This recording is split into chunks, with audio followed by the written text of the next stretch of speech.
Dalam setiap lembar sejarah dunia Arab dan Afrika, selalu ada satu nama yang menjadi simbol dari kekuasaan yang panjang dan luka yang dalam.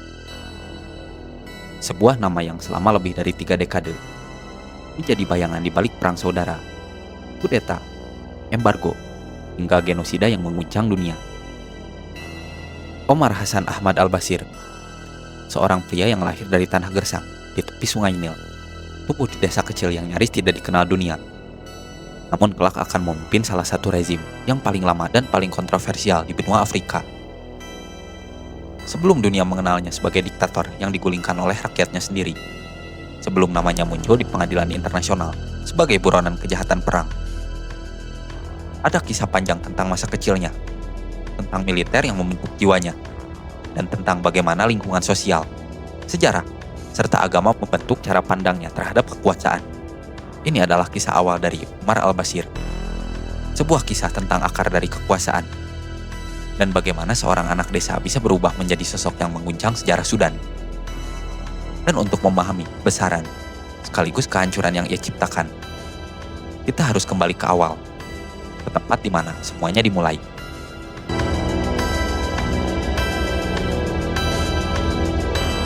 Pada awal tahun 1944, di sebuah desa kecil bernama Huswat Banako, di tepi sungai Nil, lahirlah seorang anak laki-laki yang kelak akan mengubah wajah Sudan. Desa itu terletak 150 km di utara Khartoum, wilayah yang tandus dan juga sederhana, namun kaya akan tradisi dan kebanggaan suku. Di sanalah Omar Hasan Ahmad Al-Bashir buka matanya untuk pertama kali di tengah dunia yang masih berjuang menentukan jati dirinya setelah berabad-abad dijajah dan diperebutkan kekuatan asing. Ayahnya hanyalah seorang petani dan peternak kecil. Ibunya, perempuan yang setia mengurus rumah tangga, hidup dalam keterbatasan, namun teguh memegang nilai-nilai agama. Keluarga Al-Bashir berasal dari suku Jangalin, salah satu suku Arab Muslim yang paling berpengaruh di utara Sudan. Bagi banyak orang Sudan, suku bukan sekedar garis keturunan. Ia adalah identitas, kebanggaan, dan jaringan sosial yang menentukan posisi seseorang di masyarakat. Keanggotaan Al-Bashir dalam suku Jangalin kelak memainkan peran penting dalam karir militernya, karena suku ini dikenal loyal terhadap negara dan memiliki banyak anggota yang menjabat di birokrasi dan militer sejak masa kolonial. Masa kecil Omar Bashir diwarnai oleh kesederhanaan dan kerja keras. Ia tumbuh di lingkungan yang keras namun disiplin, di mana agama menjadi bagian yang tidak terpisahkan dari kehidupan sehari-hari. Setiap pagi, anak-anak di desanya diajarkan membaca Al-Quran sebelum membantu orang tua mereka di ladang atau di pasar. Pendidikan formal terbatas, tetapi pendidikan moral dan juga sosial begitu kuat. Omar kecil dikenal pendiam, tapi tekun. Ia menyukai aktivitas fisik dan sering membantu ayahnya mengembala ternak. Pada masa itu, Sudan masih berada di bawah kekuasaan Anglo-Mesir, sebuah bentuk pemerintahan kolonial ganda antara Inggris dan Mesir yang dibentuk sejak tahun 1899. Bagi masyarakat pedesaan seperti keluarga Al-Bashir, kolonialisme terasa jauh, namun dampaknya nyata. Kemiskinan, keterbatasan infrastruktur, dan perasaan terpinggirkan. Negara yang besar itu dikuasai dari Khartoum, sementara wilayah-wilayah seperti Huswat Banako hanya menjadi penonton dari perubahan yang terjadi di pusat kekuasaan. Ketika Sudan akhirnya merdeka pada tahun 1956, Omar baru berusia 12 tahun. Euforia kemerdekaan menyebar ke seluruh negeri. Tapi bersamaan dengan itu, muncul ketegangan yang baru. Benturan antara wilayah utara yang didominasi Arab Muslim dan selatan yang didominasi kelompok non-Arab, Kristen, dan animis.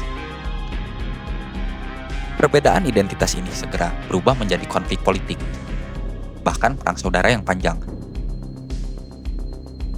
Dalam suasana seperti inilah, generasi muda seperti Omar tumbuh. Di antara semangat nasionalisme dan rasa frustasi terhadap kegagalan elit politik sipil. Setelah menyelesaikan pendidikan dasar di desanya, Umar dikirim ke Khartoum untuk melanjutkan sekolah. Perpindahan ke kota besar itu menjadi titik balik. Khartoum pada akhir tahun 1950-an adalah kota yang sedang mencari bentuk. Diisi oleh birokrat, tentara, dan pedagang dari berbagai wilayah. Di kota inilah, Omar mulai mengenal dunia yang lebih luas, dunia kekuasaan dan struktur negara. Ia tertarik pada militer bukan hanya karena status sosialnya, tetapi juga karena citra tentara sebagai pelindung bangsa yang populer di kalangan rakyat pasca kemerdekaan. Pada usia remaja, Al-Bashir memutuskan untuk mendaftarkan diri ke Akademi Militer Sudan. Keputusan itu didukung oleh keluarganya. Bagi mereka, militer adalah jalan keluar dari kemiskinan dan kehormatan bagi keluarga. Di akademi, Omar menunjukkan kedisiplinan yang tinggi dan juga bakat kepemimpinan yang menonjol. Ia cepat menyesuaikan diri dengan kehidupan barak dan kerasnya pelatihan fisik. Para instruktur melihatnya sebagai prajurit yang tekun, bukan yang paling cerdas, tetapi yang paling tahan banting dan patuh terhadap hierarki. Setelah lulus pada akhir tahun 1960-an, Omar Al-Bashir dikirim ke Mesir untuk melanjutkan pendidikan militernya di Akademi Militer Kairo. Hubungan antara Sudan dan Mesir pada masa itu sangat erat, karena keduanya berbagi sejarah kolonial dan budaya Arab. Di Mesir, Omar belajar banyak tentang strategi militer modern, disiplin pasukan, dan pentingnya loyalitas terhadap negara.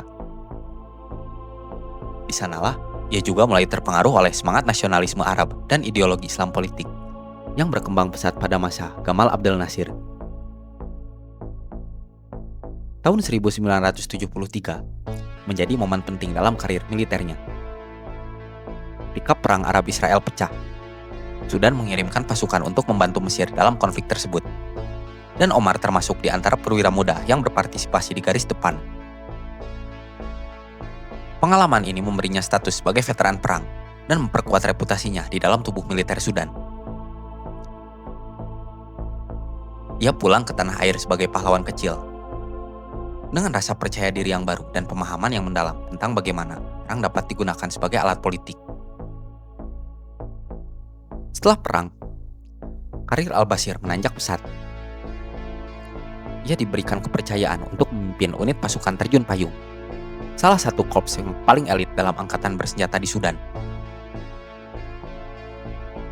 Dalam jabatan ini, ia dikenal sebagai pemimpin yang keras, disiplin, dan sangat patuh terhadap komando. Ia tidak dikenal karismatik, tapi memiliki kemampuan organisasi yang baik dan hubungan yang kuat dengan rekan-rekannya sama perwira. Perlahan namun pasti, namanya mulai diperhitungkan di kalangan militer.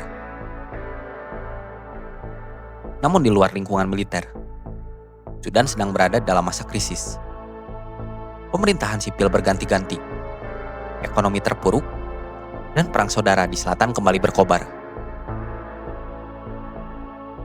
Ketidakstabilan itu membuka ruang bagi militer untuk sekali lagi mengambil alih kekuasaan, sesuatu yang sudah menjadi pola berulang dalam sejarah Sudan. Militer dipandang sebagai satu-satunya institusi yang mampu menjaga persatuan negara, meskipun dalam praktiknya justru sering memperdalam perpecahan.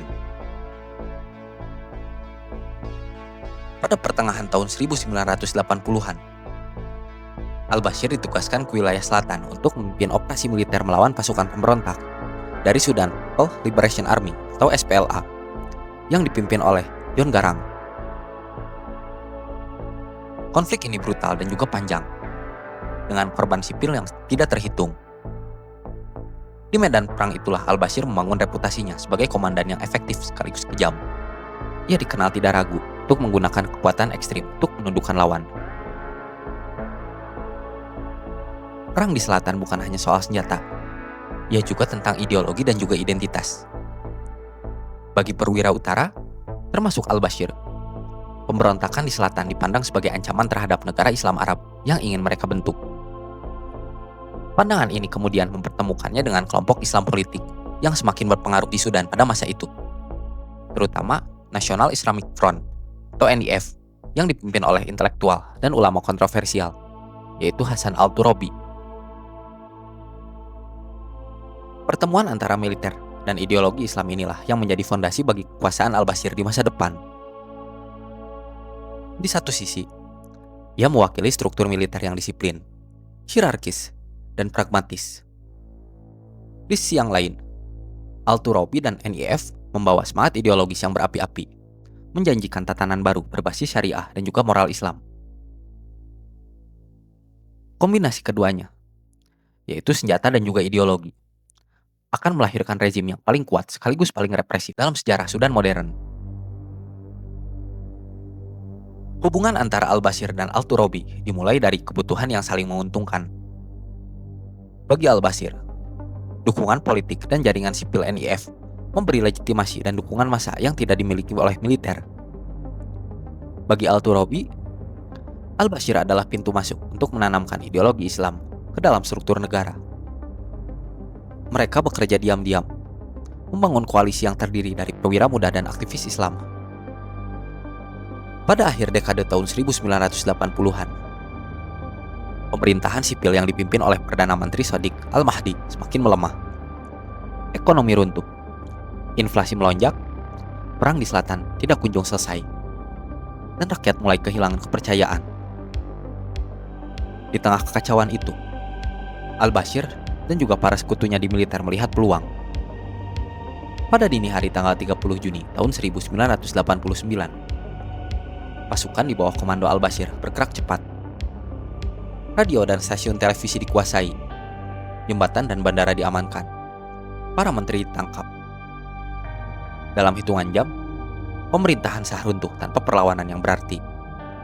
Di udara, terdengar suara seorang perwira yang tenang, namun tegas mengumumkan bahwa militer telah mengambil alih kekuasaan untuk menyelamatkan negara dari kehancuran. Suara itu adalah suara dari Brigadir Jenderal Omar al-Bashir. Kudeta itu menandai awal dari 3 dekade kekuasaan tanpa tanding di Sudan. Namun bagian ini bukan hanya tentang kekuasaan, melainkan tentang akar yang akan menumbuhkannya. Omar al-Bashir bukanlah fenomena tunggal, melainkan hasil dari sistem yang gagal. Negara pasca kolonial yang terpecah, militer yang terlalu kuat, ekonomi yang timpang, dan ideologi yang dipolitisasi.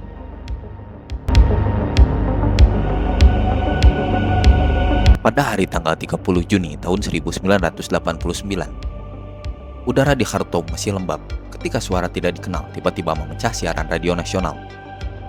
Suara berat dan berwibawa itu berbicara dengan tenang namun tegas, menyatakan bahwa pemerintah telah digulingkan oleh angkatan bersenjata. Parlemen dibubarkan, konstitusi dinonaktifkan, semua partai politik dilarang.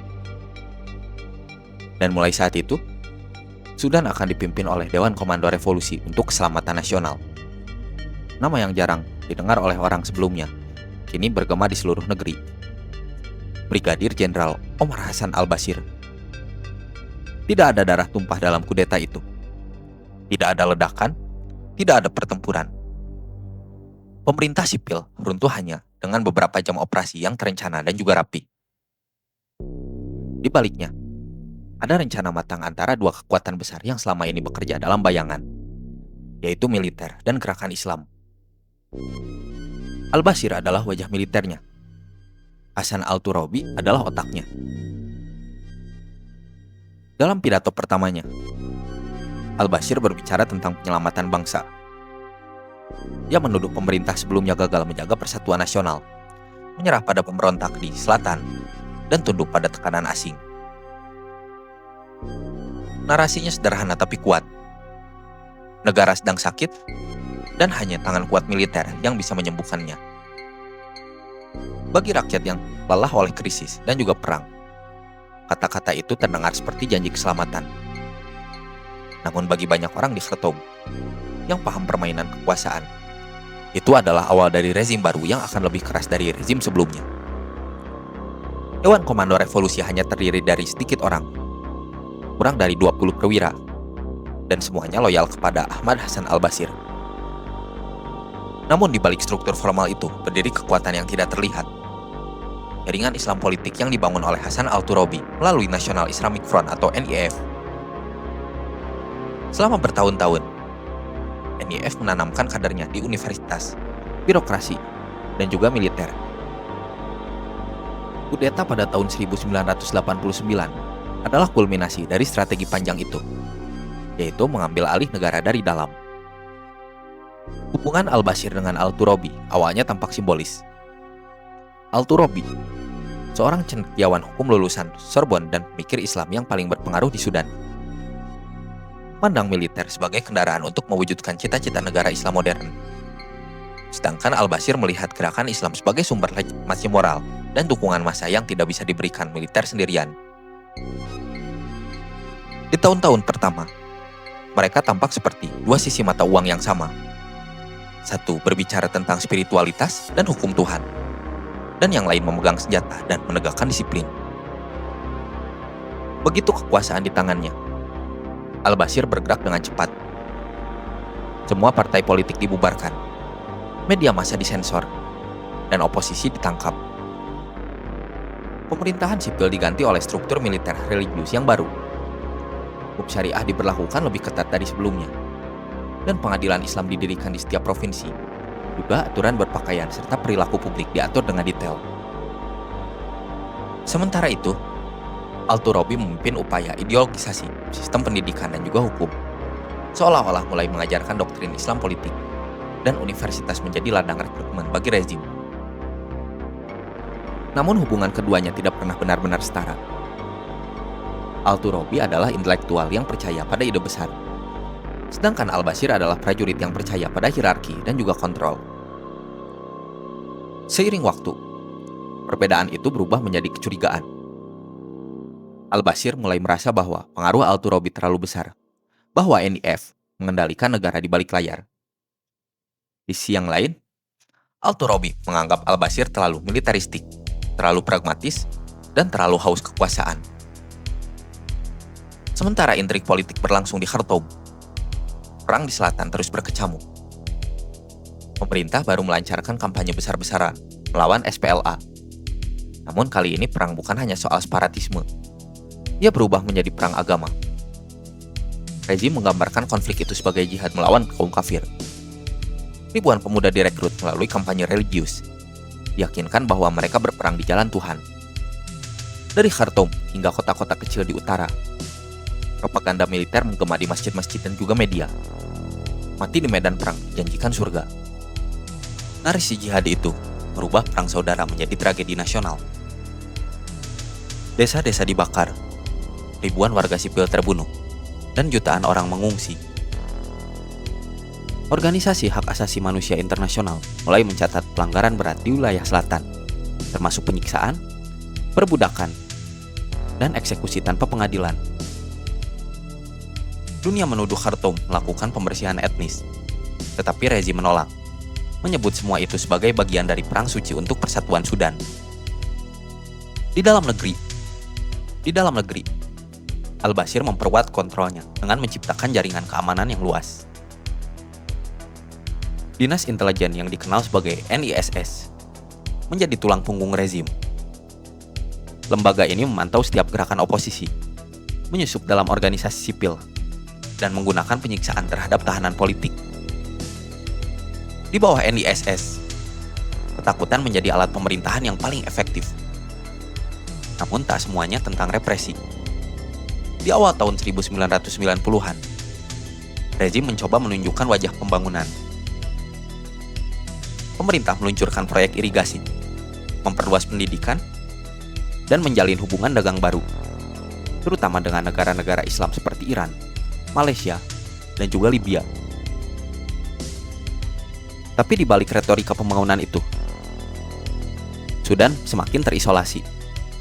Amerika Serikat dan Eropa menjatuhkan sanksi, menuduh pemerintah mendukung terorisme internasional. Tuduhan itu bukan tanpa dasar. Sudan memang menjadi tempat perlindungan bagi berbagai kelompok ekstremis, termasuk Osama bin Laden yang tinggal di Khartoum antara tahun 1991 dan 1996. Kehadiran Bin Laden memperkuat citra Sudan sebagai pusat radikalisasi global.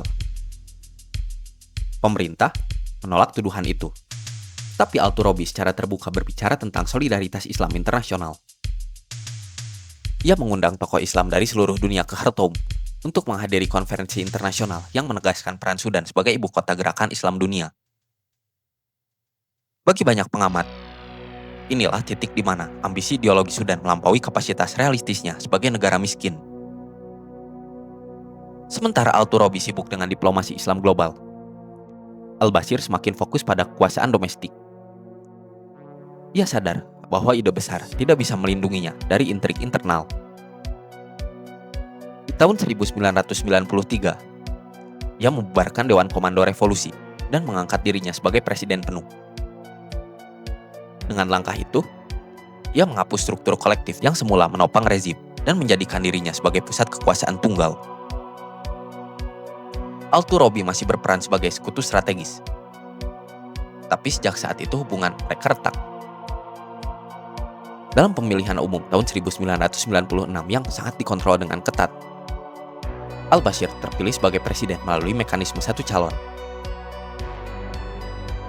Ia lalu membentuk Partai Kongres Nasional atau National Congress Party sebagai kendaraan politik baru, menggantikan NIF yang dianggap terlalu independen. Al-Turabi mencoba melawan dari dalam, namun kekuasaan sudah berpindah tangan. Pada tahun 1999, konflik mereka mencapai puncak. Ketika Al-Turabi berusaha mendorong undang-undang yang bisa membatasi kewenangan presiden, Al-Bashir bereaksi dengan cepat. Ia membubarkan parlemen, menutup surat kabar, dan menahan mentor lamanya itu. Sejak itu, Sudan resmi menjadi negara satu orang.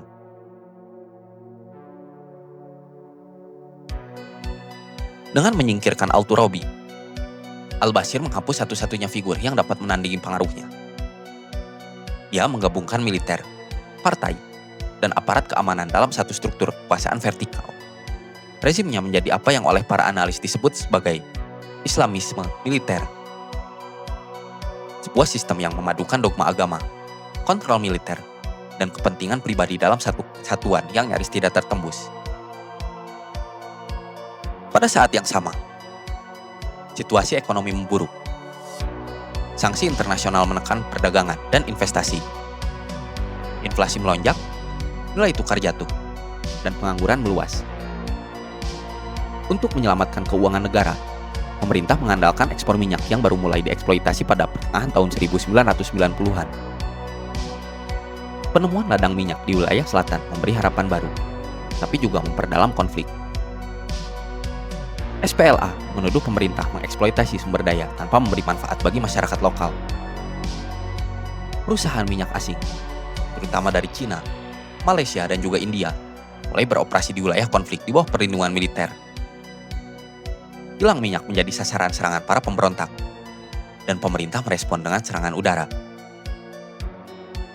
Ironinya, minyak yang seharusnya membawa kemakmuran justru memperkuat mesin perang.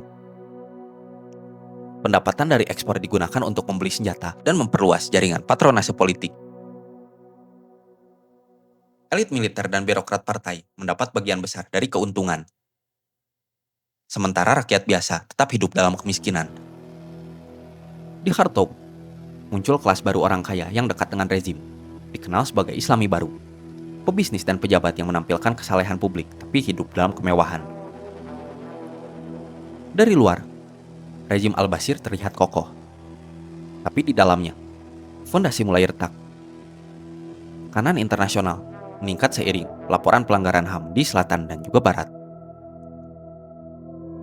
Di awal tahun 2000-an, dunia mulai memperhatikan wilayah Darfur, yaitu sebuah padang luas di barat Sudan yang selama ini terabaikan. Konflik etnis dan perebutan sumber daya di sana berubah menjadi krisis kemanusiaan ketika pemerintah diduga mempersenjatai milisi Arab yang dikenal sebagai Janjaweed untuk melawan kelompok pemberontak lokal. Serangan brutal terhadap penduduk sipil menewaskan ratusan ribu orang dan memaksa jutaan lainnya untuk mengungsi. Untuk pertama kalinya, nama Omar Al-Bashir muncul di pengadilan internasional. Pada tahun 2009, Mahkamah Pidana Internasional atau ICC mengeluarkan surat perintah penangkapan terhadapnya atas tuduhan kejahatan perang, kejahatan terhadap kemanusiaan, dan genosida di Darfur. Dunia bereaksi dengan terkejut. Tidak pernah sebelumnya seorang kepala negara yang masih berkuasa didakwa oleh ICC. Tapi di Khartoum, al-Bashir justru tampil menantang. Ia menari di depan masa pendukungnya, mengejek pengadilan sebagai alat imperialisme barat, dan berjanji tidak akan menyerahkan diri. Tuduhan itu membuat Sudan semakin terisolasi, tapi juga memperkuat posisi domestik al-Bashir. Ia menggunakan narasi perlawanan terhadap Barat untuk memobilisasi nasionalisme dan solidaritas di kalangan rakyat utara. Propaganda pemerintah menggambarkan dirinya sebagai pejuang yang berani melawan dominasi internasional. Sekali lagi, ia menggunakan musuh luar untuk mempertahankan kekuasaan di dalam. Meski begitu, tekanan internal tidak berhenti. Perang di selatan akhirnya berakhir dengan perjanjian damai komprehensif di tahun 2005 yang ditandatangani antara pemerintah Sudan dan SPLA. Perjanjian itu membuka jalan bagi referendum kemerdekaan bagi wilayah selatan. Bagi al-Bashir, ini adalah sebuah kompromi yang pahit. Dia harus memilih antara perang tanpa akhir atau kehilangan separuh negara. 6 tahun kemudian, pada tahun 2011, Sudan Selatan secara resmi merdeka. Kehilangan wilayah selatan berarti kehilangan sebagian besar cadangan minyak. Ekonomi Sudan pun runtuh. Nilai mata uang jatuh. Bahkan harga pokok mulai melonjak. Dan gelombang protes mulai bermunculan di seluruh negeri. Namun al-Bashir tetap bertahan. Ia telah melalui terlalu banyak kudeta dan juga krisis untuk jatuh hanya karena ekonomi. Ia mengganti menteri, merombak kabinet, dan berjanji melakukan reformasi. Janji yang tidak pernah benar-benar ditepati. Sementara itu, hubungan dengan Al-Turabi berakhir tragis. Setelah bertahun-tahun di penjara dan dibebaskan secara bergantian, sang ideolog tua akhirnya meninggal dunia pada tahun 2016. Al-Bashir kehilangan musuh lamanya, sekaligus satu-satunya orang yang memahami asal-usul ideologinya. Ia kini benar-benar sendirian di puncak, dikelilingi oleh pejabat yang lebih takut daripada setia. Rezim yang ia bangun atas dasar kekuatan militer dan kesalehan agama berubah menjadi sistem patronase murni. Setiap posisi penting diberikan kepada keluarga, sekutu atau perwira yang bisa menjamin loyalitas. NISS tumbuh menjadi lembaga yang paling ditakuti di Afrika. Sementara tentara reguler kehilangan kepercayaan diri, korupsi merajalela, dan rakyat semakin miskin. Pada tahun 2018, api yang ia tanam sendiri akhirnya membakar kekuasaannya. Kenaikan harga roti dan bahan bakar memicu protes besar di seluruh negeri. Awalnya, al-Bashir meremehkan, menyebut para demonstran sebagai pengkhianat yang disusupi agen asing. Namun gelombang protes tidak berhenti. Dari kota ke kota, rakyat turun ke jalan menuntut keadilan. Mereka bukan lagi kelompok oposisi politik, melainkan warga biasa yang muak pada kemiskinan dan juga ketakutan. Untuk pertama kalinya dalam 3 dekade, suara rakyat lebih keras dari suara militer. Pada April tahun 2019, setelah berbulan-bulan demonstrasi, militer akhirnya berpaling darinya. Dewan Transisi yang dipimpin oleh perwira tinggi mengumumkan bahwa Presiden Omar al-Bashir telah ditangkap. Sejarah berputar. Sang penguasa yang dulu naik lewat kudeta, jatuh juga karena kudeta. Ketika ia digiring keluar dari istananya di Khartoum, wajahnya terlihat tenang tapi lelah. Di luar, ribuan orang bersorak, menari di jalan, dan memecahkan rekor 30 tahun ketakutan. Namun dalam gedung-gedung pemerintah, bayangan al-Bashir masih terasa. Sistem yang ia bangun, militerisasi politik, korupsi, dan juga represi tidak lenyap bersama dirinya. Bagi sebagian orang Sudan, kejatuhannya adalah keajaiban. Bagi yang lain, itu hanya pergantian wajah dari rezim yang sama. Tapi bagi sejarah, ini adalah bab penutup dari satu era. Era ketika ideologi, militer, dan kekuasaan yang menyatu dalam satu sosok yang mengira dirinya adalah penyelamat bangsa, padahal menjadi sumber luka yang panjang